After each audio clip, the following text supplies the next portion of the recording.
Hello everyone, and welcome to Fat 50 and Running a Marathon, a channel dedicated to health, diet, fitness, and goal achievement. I'm your humble host, Topher, and I hope you'll give this video a like, subscribe to the channel, and most importantly, weigh in with your thoughts, opinions, and relatable stories in the comments section. This is the Thick or Thin Thursday video for the 9th of January, 2025. The title of this channel reflects my failure to achieve a goal. This video series reflects what I'm learning from that failure. Yes, I do have to double check the script for that in order to make sure that I get that right until I eventually get that memorized. So, something I have mentioned on this channel before is that I anticipate my 50s being the decade in which I learn to do things the right way. And there's a lot of different things out there. Yeah, it was Nancy just hitting the camera, that's okay. But there's a lot of things out there that we all need to be doing the right way. Do you need to eat the right way? Drive the right way? I've been looking at all of these things, considering that there's probably improvements in every single one of them. And one of the things that I've been doing is specifically making sure that I leave the room exactly how I want to see it when I walk back into the room. Whether it's the kitchen, whether it's the dining room, whether it's the family room, whether it's here in my bedroom. Leaving the room as I want to see it when I come back. And so that's something I've been focusing on. And something else that occurred to me that is part of doing things the right way is focusing on weaknesses. And I have been focusing on weaknesses. What I have discovered is that I don't know nearly enough about AI technology, and so I do anticipate taking a few courses in AI. That's where I'm going after my weakness there. I also realize that I have so much to learn in gardening, but I'm doing as much as I possibly can. I'm even reading books that I think are kind of that I believe myself to be a little more advanced than. Nancy got me this great book, Let It Rot. It's about composting. It was written in the 70s. It's written at a very rudimentary level, but you know what? There's actually lessons to be learned in rudimentary things. And a younger, more arrogant me would have said, I'm already past this, and tossed the book. But I'm reading these fundamentals because, hell, if Dick and Jane books can teach you something, why shouldn't you learn a lesson from it? And that's what I've been focused on. So, in terms of success with losing weight, I had 5 shirts that I had taken out of rotation. And those of you who have experience with yo-yo dieting know exactly what I'm talking about. It's those clothes, whether they're shirts, pants, sweaters, skirt, dress, you fill in the blank, that you hang on to because you know one day you're going to fit back into it. And I had 5 set aside, and now 2 of those I'm actually able to put back into the rotation, and I'm feeling good about that. But I wanted to bring up this one thing that occurred to me immediately, and that was, gee, I hope this will continue to fit as days go by. In my mind, I was already planning on screwing this up and gaining the weight back. And it occurs to me that yo-yo dieting is not the right way to diet. And there's probably not even, I've been reading a lot of things saying you shouldn't be on a diet, you should just change your way of eating and forget diets altogether, and that's probably right too. But I thought about how I went back to my old habits of looking at the shirt, looking at it and saying, okay, this fits good, I'm happy with it, I'm going to put it back into rotation. And then invariably, my first immediate thought was, hopefully it'll still fit in a couple of weeks.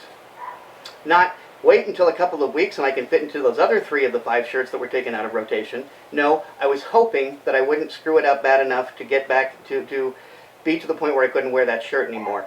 So if that's something that you experienced, please talk about that in the comments section, because I'm sure that there's something comparable to yo-yo dieting that I'm just not aware of. Like, hell, there's possibly even yo-yo gambling or substance abuse or, things like that. I don't know. I want to bring up the Coca-Cola issue. Here's the thing. Coca-Cola sometimes is the only thing that can settle my stomach, and it is sometimes it's the only thing, it's the best way that I can avoid a sugar craving, which I am prone to at night. Therefore, the 3 12-packs that I have of Coke probably are not going to make it until October, but I am still trying my best, doing my very, very best to make them last as long as I possibly can. And I am aware of the fact that whether I lose weight or not, it really doesn't matter. I need to be drinking less Coca-Cola. It's very possible that because my grandmother used to give me Coke syrup when I had an upset stomach, that's why Coca-Cola is the only thing that settles my stomach now sometimes. But unfortunately, after the gallbladder surgery, a lot of things upset my stomach. A lot of my digestion is very raw, and so because of that, I need a Coca-Cola every once and again, so that's where I am with Coca-Cola. Now, with other goals such as doing posture exercises and introducing yoga and things like that, eventually I would love to have a day in which I include all of those, or have a good setup schedule whereby I'm doing yoga these days and I'm doing Tai Chi these days and I'm doing posture exercises, what have you.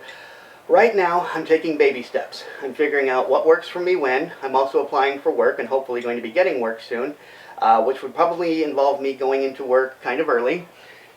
And so I'm trying to get a system in place because I believe that having a system in place makes it easier then to adjust a schedule, a system, a routine, I should say, not a system, but a routine in place. Because even if that routine has to be turned on its head when work starts, it's better to start with a routine. As I mentioned last week, Peter Thiel said, no plan, or a bad plan is better than no plan at all. And yes, that's Nancy making noises next to the microphone. Sorry. That's okay. So anyway, that's where I am with that, and I'm hoping to get a good routine by. It's amazing, after turning 50, a year seems like less and less time all the time. And I figure if it takes me a year to get this great, hell, that means that by the time I'm 53, I'll have my plan in place. So I'll have my routine set up. So I'm working towards that, and I'm taking the baby steps. Currently reading The Carbon Farming Solution by Eric Toensmeier. He is the head of the Perennial.institute. It's an almost 2,000-page book. It is very long. It is very complicated. It is full of charts. It is full of information that is way over my head, and that's going to lead to this week's question. But the main takeaway from this book at this particular time, and I'm not going to argue about climate change, whether it's happening, where you stand, blah, blah, blah, blah, blah. What we have discovered is, one, that the carbon that's in the air that's doing harm to us does well in the soil. Plants that pull the carbon out of the air and put it into the soil are doing benefits for both themselves and the soil and us. It's a very symbiotic thing.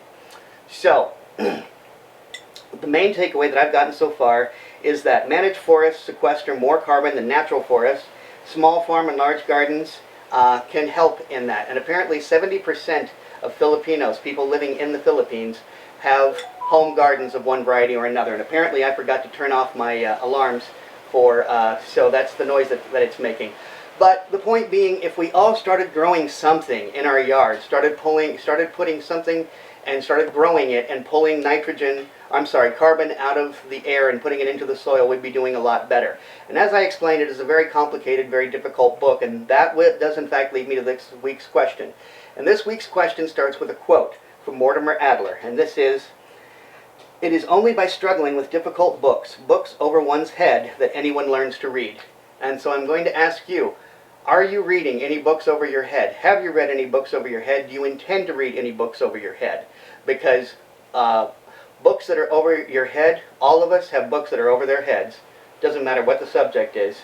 If it's over your head, that's attacking a weakness. And only by attacking weaknesses can we strengthen and turn those weaknesses into skills. And there you have it. And strengths. So anyway, that's where I am. Well, something I've been doing I did previously and haven't been doing for like a couple of years now. So I used to have Nancy take pictures of me so we could see the progress that I was making when I was just basically standing here in my boxers. And I think we might be reintroducing that very soon, so we can get an idea of how much progress I'm making, since I'm not paying much attention to the scale. So until then, remember, only by taking care of ourselves first are we capable of taking care of others. Thanks for watching. Topher.